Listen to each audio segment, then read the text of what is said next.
గోచారం, వేదం దీన్ని కాలిక్యులేషన్ చెయ్యకుండా టోటల్ ఫలితం చెబితే అదెలా సరైనదుంటుంది? ఇక్కడ మరో విషయం కూడా ఉంది. ఇక్కడ అష్టవర్గం చూడాలి. అష్టవర్గం అని చెప్పుకున్నప్పుడు ఇక్కడ చూడండి, ఇది ఈయన అష్టవర్గం. ఈయన హస్త నక్షత్రంలో పుట్టాడు. ఇది ఈయన జాతకం. అష్టవర్గం అనేది ఒక్కో జాతకంలో ఒక్కోలా ఉంటుంది. ఈ విషయం మీరు గుర్తుంచుకోండి. మీ ఇంట్లో 5 మందుంటే, 5 జాతకాలు ఉంటే 5 మందికి 5 రకాలుగానే అష్టవర్గం ఉంటుంది. అందరికీ ఒకే విధంగా ఉండదు. అప్పుడు ఈ జాతకం ప్రకారం ఇక్కడ చూడండి, ఈయన హస్త నక్షత్రం అంటే కన్యా రాశి వ్యక్తి 1, 2, 3, 4, 5, 6, 7, 8, 9లో స్థానంలో గురువు రాబోతోంది. ఈయనకి 8లో గురువు ఉన్నాడు.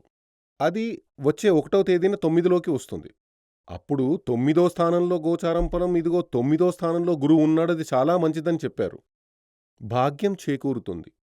భాగ్యం చేకూరుతుంది